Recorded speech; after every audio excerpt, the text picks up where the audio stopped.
So hopefully we're going to be good with audio and video. So let me know. Yell at me in the chat if you can't hear anything or there's a weird echo or anything. Hopefully the room noise isn't going to be too bad on this mic. But yeah, here we are. All right, so this was a little bit of a random thing to do, so I just decided to make it a live stream instead of recording and kind of editing a video for this.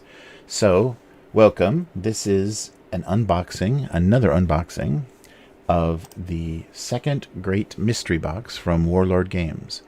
So, I guess I missed the previous one. I wasn't part of the previous one, but I've done a few of these before. I think one from Mantic and just a couple of times that companies that I like have offered these things. And I think it's a way for them to kind of clear out extra inventory and stuff, but you also get kind of access to really weird bits and stuff, and this one looked pretty good, and I like a lot of the things that Warlord does. So if you don't know Warlord Games, they produce the bolt action World War II, so that system, and then the World War II setting, and then they also have a Red Skies, Blood Red Skies, their aerial combat game, Conflict 47, which is their weird World War II game similar to Dust. And let's see what else. Oh, they do also other historicals like Black Powder, Pike and Shot, Hail Caesar. And they now have a fantasy war game called Warlords of Erehwon. And that's another Rick Priestley setting, I believe, if I remember that correctly. And of course, their sci-fi setting is Gates of Antares. And I really like that game. That's a Rick Priestley setting, the factions and world and everything are his, and they're basically using the bold action system for that because it's a lot of ranged combat and everything, so it worked pretty well.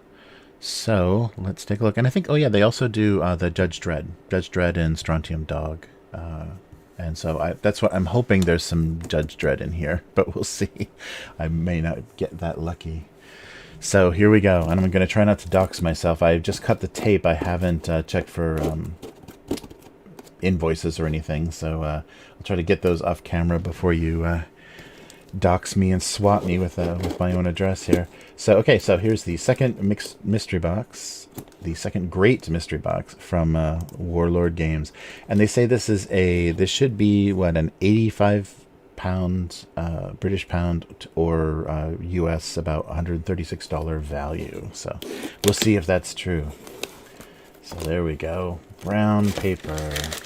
So let me just get rid of this ahead of time, and I don't see any paperwork, so let's just dig right in. And maybe I'll do this, and I'll just take stuff out and put it on the lid so you can see it. So the first thing right on top is Cruel Seas. So Cruel Seas is their World War II naval battles, and it looks like we have Soviet G5 MTBs. Oh wow! So metal Soviet. So here we go. So Cruel Seas is a fast-paced 1/300 scale tabletop game recreating the swirling naval dogfights taking place on the seas around the world in the dark days of the Second World War. All right, so fire your engines, ready your weapons, and prepare to dominate the Cruel Seas. So there we are, some metal Soviet ships. Wow, it looks like we've got, speed markers and things, so maybe there are bases in here too. Wow, so this doesn't look like it's going to pop open. I have to cut this open, so if we open everything up, we'll get back to this later when I have a knife handy. So let's continue. So we've got our first... Oh no, what is this? Oh, I see. I see what this is, if you can read the side of the sprue. Terminator Genisys. All right. So I have, it looks like 2.5 Terminator models. The, what is that, the 800s? The T800s? Yeah, kind of your standard. All right. This will go alongside my Mars Attacks miniatures that I got from a Mantic box. Excellent. So Terminators that I've always needed. Very cool. And it looks like, and it looks like 2. So I have, what 5 Terminators. A total of 2.5 on each sprue. So, looks like River Horse is the designer of these guys. I'll give you a little closer look here.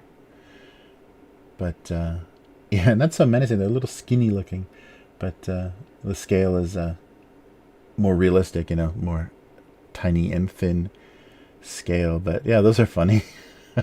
And built-in bases on the legs there, and of course in silver, although they're gonna have to be much more metallic than that. All right, so my Terminator army grows. What have we here? More Terminator Genisys. Damn. All right. Oh yeah, here's the kind of the resistance soldiers, the John Connor's forces. Oh, these are crazy. All right. Yeah, so I guess they do a Terminator Genisys miniatures game. Well, that was a... so which timeline is that? So Genisys, that's the one with... So Dark Fate was the most recent. So Genisys is the Emilia Clarke as Sarah Connor. Yeah. So, yeah, that's the John Connor as... what, metallic powder? Sentient metallic powder. All right. Wow, these are funny. Yeah, the detail, I mean, they're just like kind of sci-fi military. And the scale is interesting. They're pretty tiny. Like 25 millimeter or something. They're, yeah, not heroic scale at all. Much more realistic. But everybody's got their rifles and... wow, so 2 sprues. Uh-oh, it looks like more. All right, so here's another. Oh, there's a heavy weapon here. That's the same. Yeah, so another sprue of the Terminator Genisys soldiers. And another sprue of the Terminator Genisys soldiers. Are we at $136 yet? All right, so that's all the Terminator stuff I see. So what do I have? I've got 12. So 12 soldiers. And 4 and 2 halves of the, it looks like T800 Terminator models. I gotta put at least one of these together just to see how it looks. It's got his little spine there. All right. Well, there we go. Terminator Genisys. So these loose sprues are very random stuff. Oh, here we go. It looks like we have an accessories sprue, and it's not marked. But it looks like, yeah, from the weapons it looks like it could be American or British.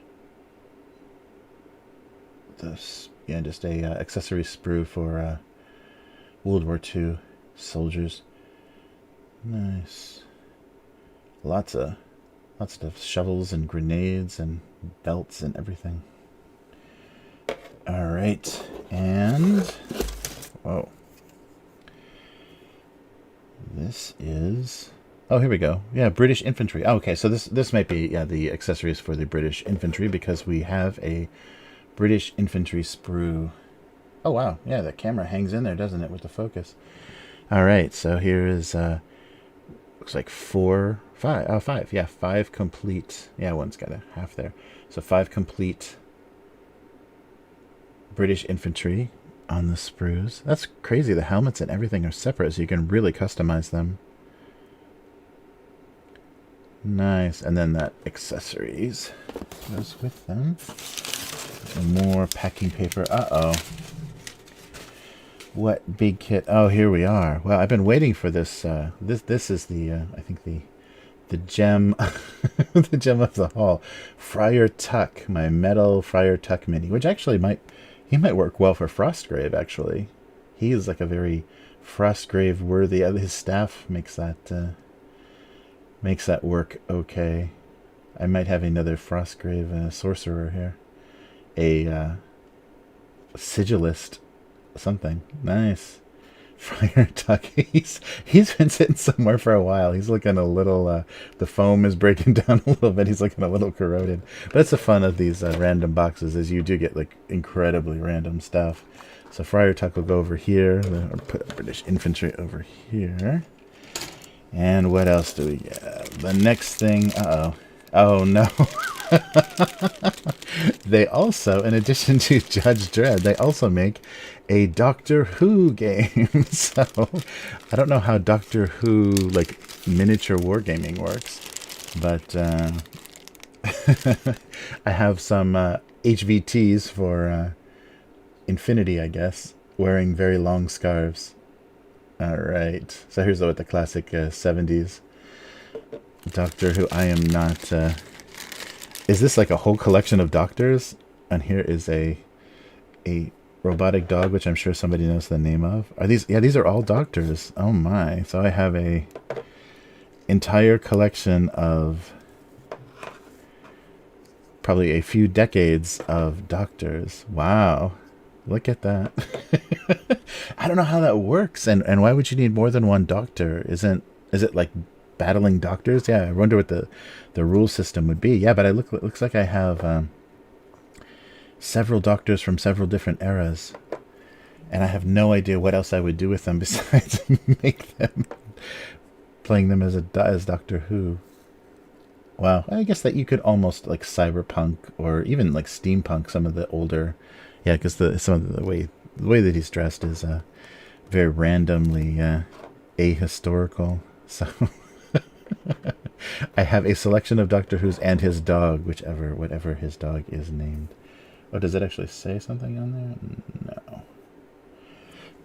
Well, there is a selection of high value targets for another miniatures game, Doctor Who miniatures. Okay, that one I was not expecting. I guess I should have expected it. So, oh wow, here is a very heavy box of U.S. support group. Ooh, Winter. So this is their bolt action. So metal. So 11 metal 28mm World War II miniatures and support weapons. Awesome. Oh, here we go on the back. That's what we're looking at. Oh, right. So the winter, yeah. Winter uniforms and heavy support weapons. Wow, very cool. Yeah, we'll see if we want to go back and open these up later, but I thought it'd be fun to just see everything that's inside. Yeah, I'm curious. Yeah, I guess because they sound kind of loose in there. Maybe they're in bags.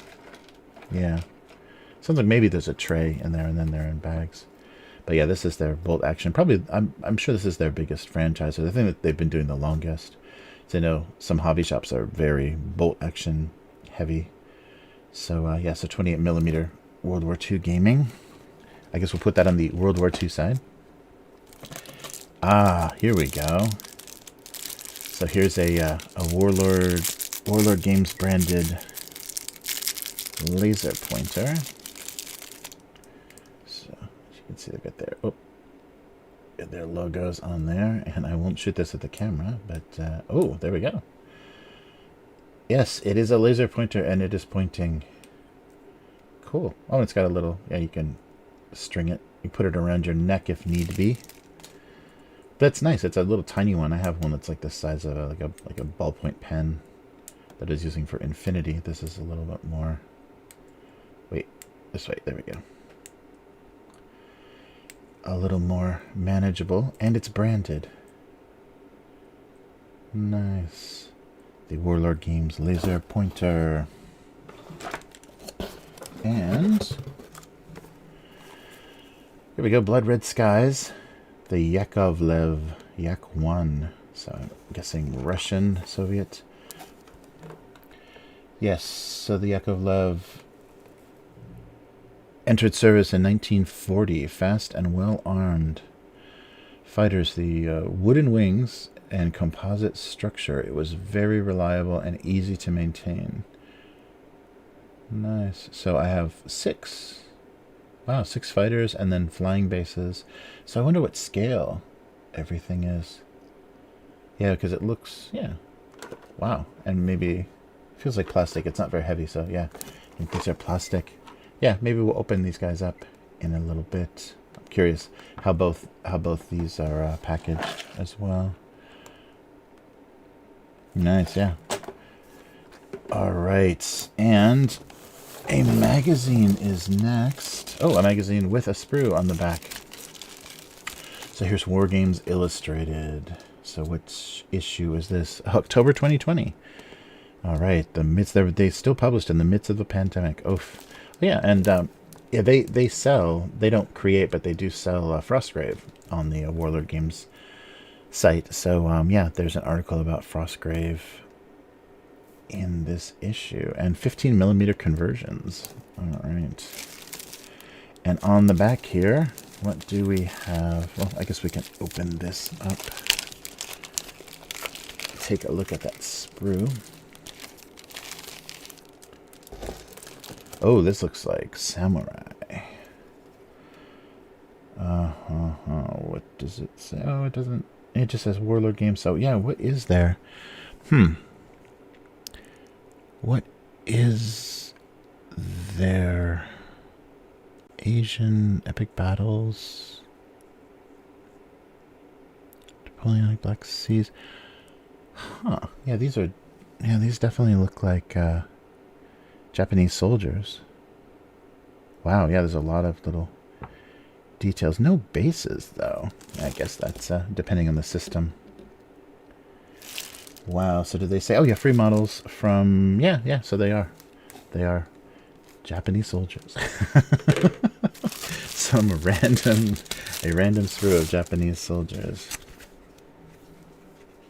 Cool. Yeah, I don't know what system that's for. But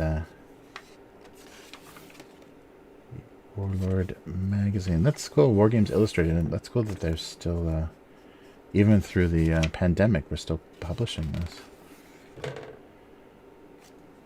Crazy. Wow. It's nice and colorful, and it's not like ad. Like White Dwarf used to be really terrible. It was just basically an advertising catalog. Oh, here we go. So Kagamusha and Ran full effect to see the. Oh, so they're just recommending movies. There we go. So this is what we got a sprue for. So Japan's House Warriors. Huh. Nice. So Ashigaru missile troops and Ashigaru spearmen. All right. Well, look at that. So it looks like they had to go on shared bases. Huh. Yeah, they're not saying what system that's for. I mean, I know there's a ton of yeah, Japanese-themed games. Wow, they do. Yeah, they cover a lot of different stuff. Sorry if this isn't on camera enough. I gotta figure out how to extend. Ah, interesting. And glossy cover, too. Wow. Let's... Oh, my gosh. Are we really at the end already? Oh, no. Oh, wait. There's one more. It fell out of its plastic. Oh, right. I know what this is, too. So we have, not only do we have a pointer, but we have a laser. Let's see if I can get this to work here. Uh-oh, it fell. Is its battery dead? Let's check. Yeah, it was out of its plastic, so that seems to be intact, and there's no corrosion. I know this is exciting for me to be doing this off camera. Here we go. I'm gonna have to check this. I think this this draws a line. This is supposed to be a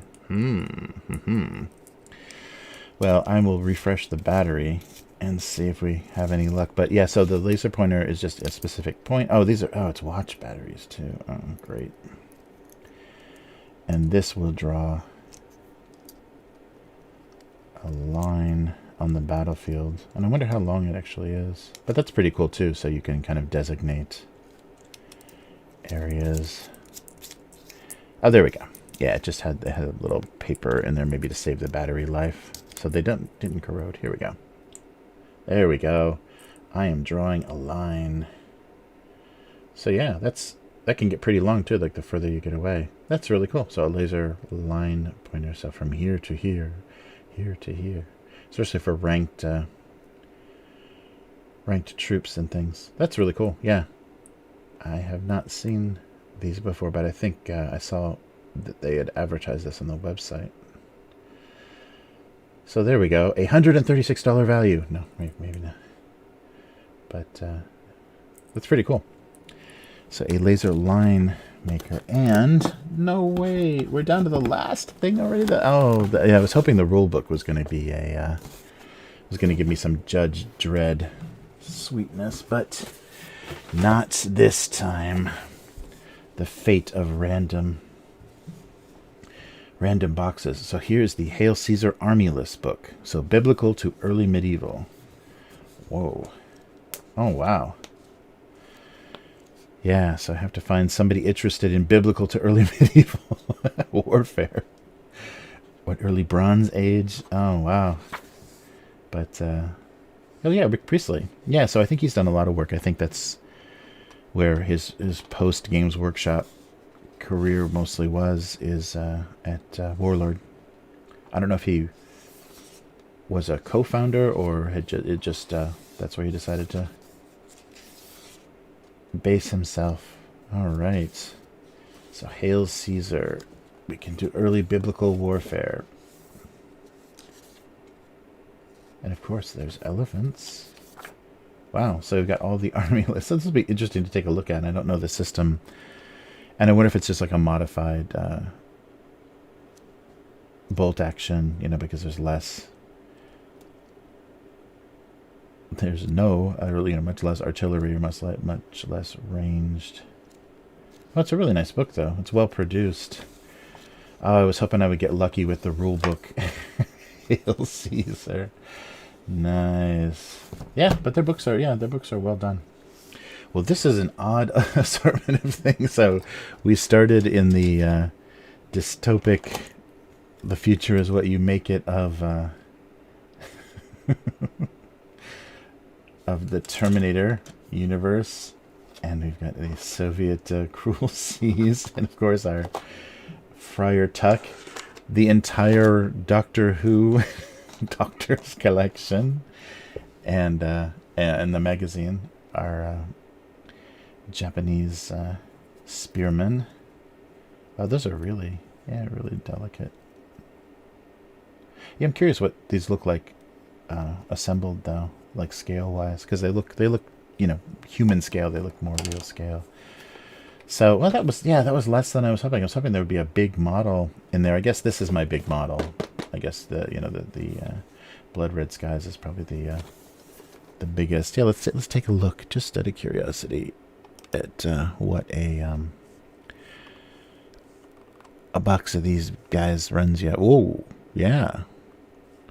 So I've got it on yen. So it's telling me 6,600 yen.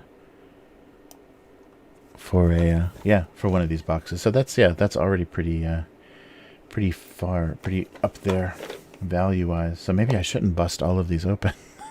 If I never plan on playing Blood Red Skies, that's a pretty decent value if it's sealed. Nice. Yeah, so they've got plastic bases with the facings on them. And cards and everything for 6 aircraft. Wow. And these guys as well. Let's take a quick look, because already we may have our so what is this, US? So I don't see where I can change my oh yeah, these are another maybe 4,000 yen, so like what, 30 something dollars.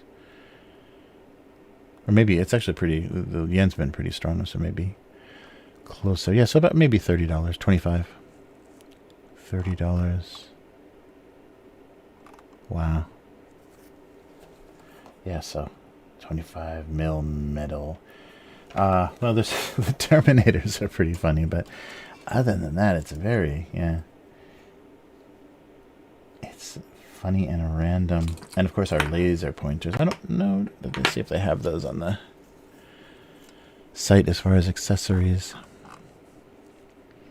But interesting selection. I wasn't expecting.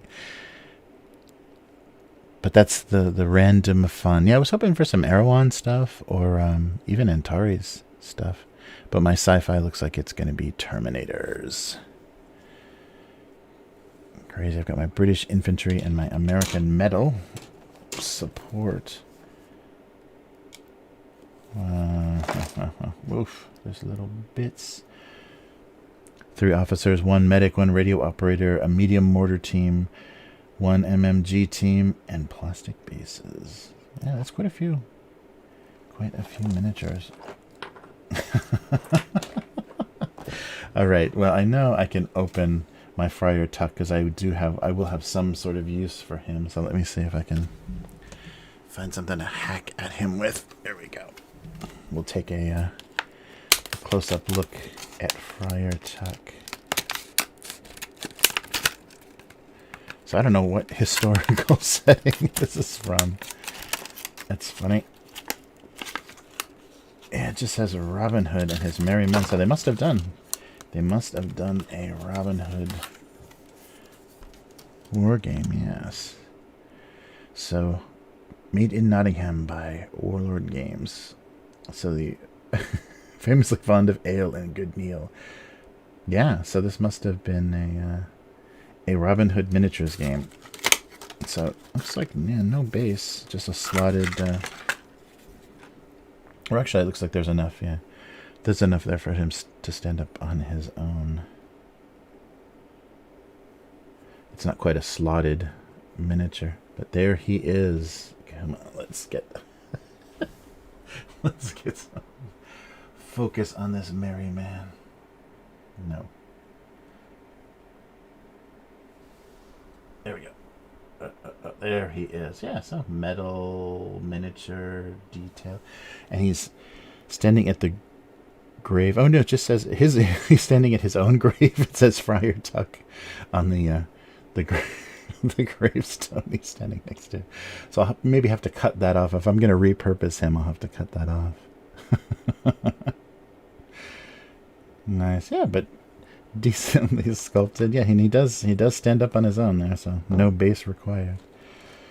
All right. Well, what an interesting assortment of stuff. Yeah, I don't know if I should open anything. Yeah, because I definitely have to cut these guys open. Yeah, let's see. Cruel Seas. These must not be crazy cheap either. But I've got, how many subs in there? 3, it looks like. Yeah, so these run about the same. Yeah, like about $25, $30 for everything. Nice. Well, this has been a weird live stream. Not what I expected. But we do have a sample of War Games Illustrated. Gripping Beast, the saga of the Age of Hannibal. Yeah, they've got a lot.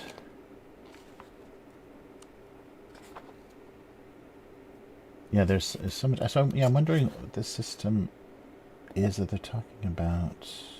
So it is what they produced, and it was produced in 2020. So yeah. To take a look and see if I can find their Japanese miniatures game. Gonna reenact the winter battle of Osaka Castle. Oh, that's really cool. They give you really detailed photos of the sprues, so you can see exactly what's going on. I guess the prices you're paying for miniature war games. That's a pretty decent thing of them to do.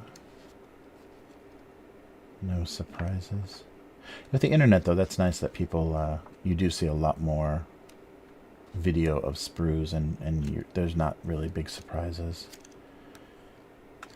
When you get a box of things, you know what's inside. Hail Caesar.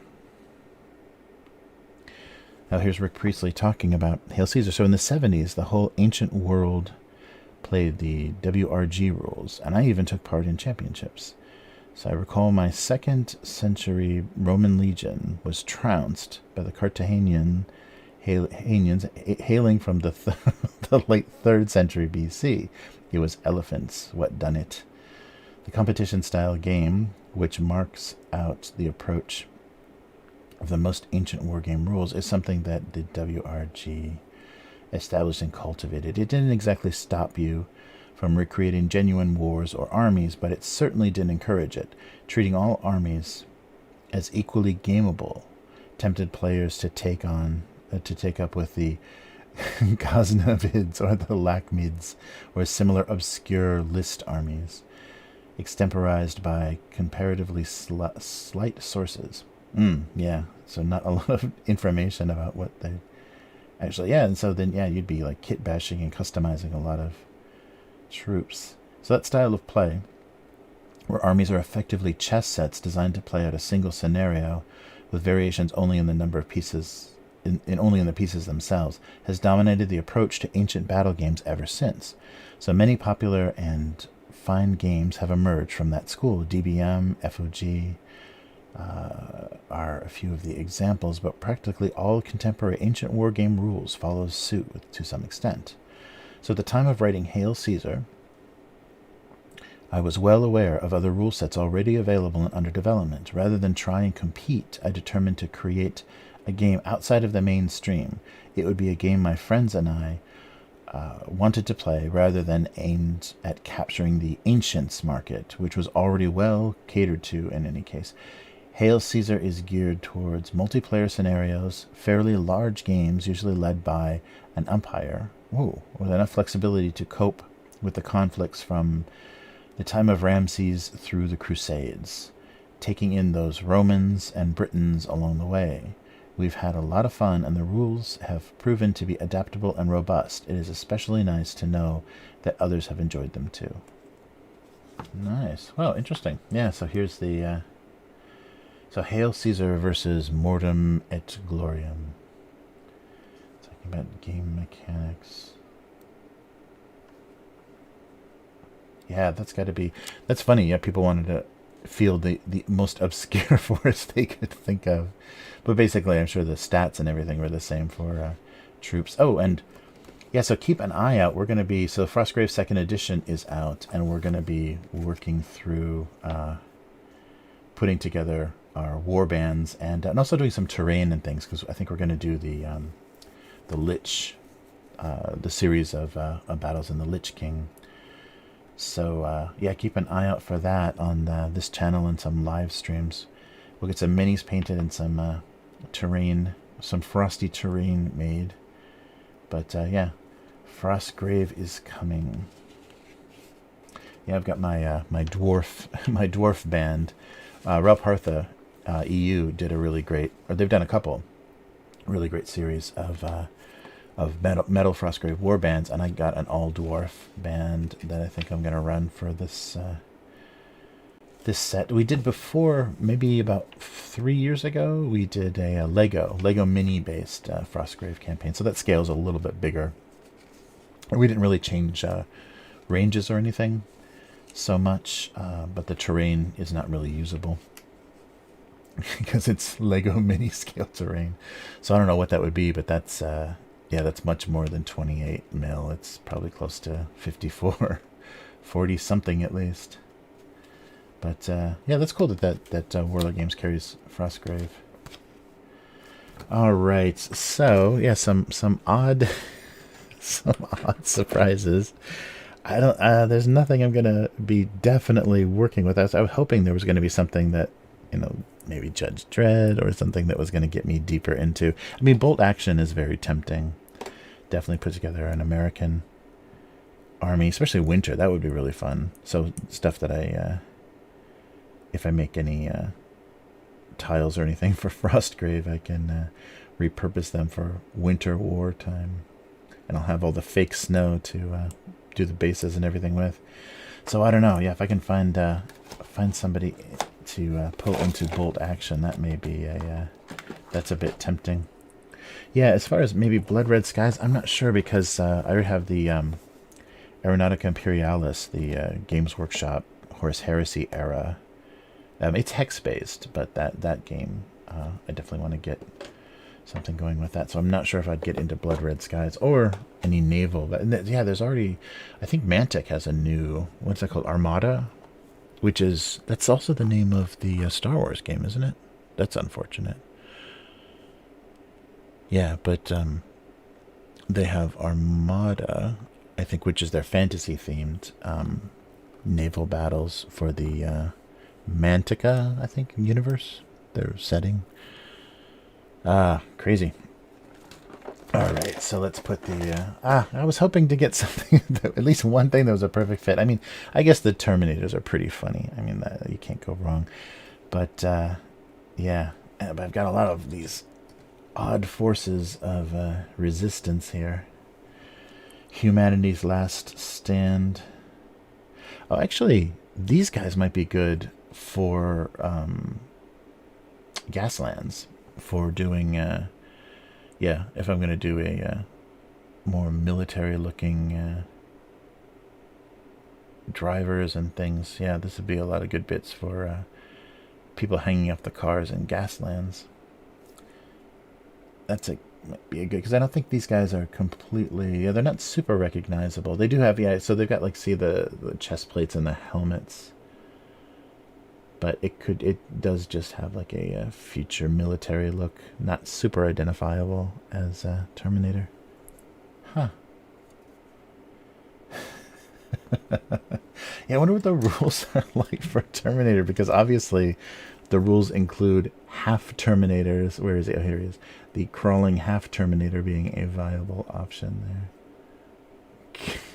there. Oh, man. Yeah, Genisys. Yeah, so Genisys was all the old models, and then that weird surprise spoilers of John Connor being some kind of Terminator thing. Crazy. And our British infantry. Alright. So, well, that was fun. I'm glad I did that all on camera, so the surprise and defeat was all captured. All at once. But this, there we go. This is at least $134 value. US. Yeah, but having a laser line is pretty cool. Oh yeah, you can actually, you could do, because we did, line of sight, like pointing, doing the laser pointer, like, is, trying to catch as much of the targets as possible. But with this line, you can really see line of sight. And it's very easy to see where it ends, too. And these are really cool. Well, yeah, big fan of Warlord Games. I like all this stuff that they do, and the quality of their miniatures is great. It's definitely a stand, a level above, like some Mantic stuff I've been a little disappointed with, but Warlord Games seems to always do good stuff, and they've still, though, got a lot of metal and resin and stuff that they're doing, especially for for antares, like some of the larger stuff. But obviously a lot of plastic as well, a lot of their newer sets. So, well, this didn't get me into Strontium Dog or Judge Dredd like I was hoping, but I do have a Friar Tuck. Let's see. 2015. So yeah, this isn't an old game. I wonder where Friar Tuck shows up. Yeah. To take a look now at Hail Caesar. That's got me all curious.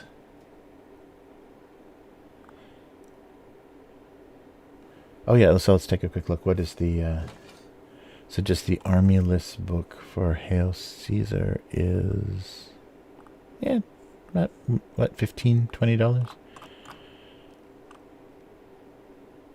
Oh, the rule book is 7,000 yen. How many pages is that rule book? It's gotta be huge. 187 pages. That's pretty steep.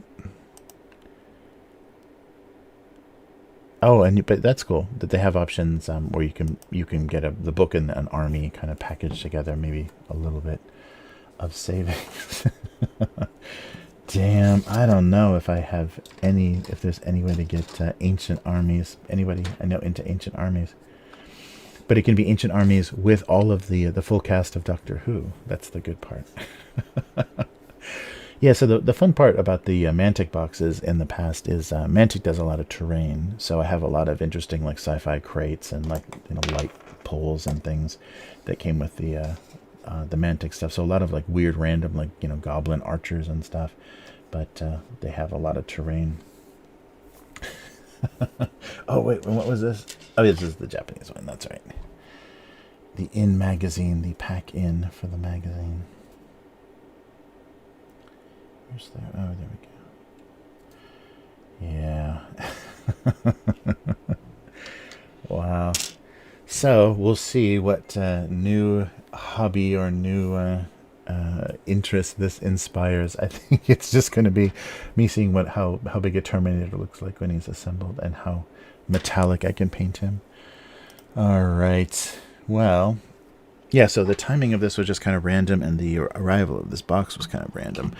But I'm suspecting, because a lot of stuff that happens on this channel is Mutant Chronicles related, but I'm expecting, I got notification of something that just cleared customs in Japan, and I am very much hoping that that is the Dark Legion pledge for Siege of the Citadel. And so I kind of went all in on that. I mean, everything maybe except for the chibi figures. So there's going to be a huge unboxing coming soon, and I'm not sure, maybe I should just do it as a stream and then I can cut up that video. That might work the best. But yeah, keep a lookout for a huge Siege of the Citadel, the new version, the Modifius version, coming soon. And yeah, that should be, I mean, that's going to be, to open and look at everything is going to be hours, because it's a huge set, because it's the core set plus every one of their expansions plus all of the extra stuff. And they did a collected book, everything that they're printed only as PDFs, they did a collected nice book of that. And it's a ton of extra tiles and minis and stuff, and up to like 6, I think there's 6 factions now, because they include White Star, the Brotherhood, maybe Cartel. No, I guess they're all technically Cartel, because it's all Doom Troopers. Yeah, oh yeah, so the 4 main corps, and then Brotherhood and White Star, which is still getting so much hate in the comments about White Star. I think the classic, the first edition Mutant Chronicles people, and also the Doom Trooper players, card game CCG players, are not White Star fans. But yeah, they're part of the lore in 3rd edition, so we didn't want to ignore them for the lore series. But I get it. I mean, you know, there's been progress in all lore, you know, all storylines that people have been kind of pissed off about, and but they needed a playable Old Earth faction, because the tribes of Old Earth are really interesting. They're, you know, the Dark Eden is a really interesting setting. Those are really interesting factions, but they don't leave Earth. So they would have really had to screw with something. I mean, I think it made sense instead of taking those tribes off of the planet to make another Old Earth faction, which, you know, is the White Star kind of Russian kind of Tsar themed or based faction that then can get off of Earth. So then you kind of maximize the settings that you have for the RPG. But yeah, people don't like that faction. And we'll see. I'm curious. So, of course, Modifius is supporting them in this new Siege of the Citadel. But I'm curious if the new version of Warzone is going to support the White Star faction or not. We shall see. I guess it just depends on how popular. They'll probably start with like the main 4 and then go from there.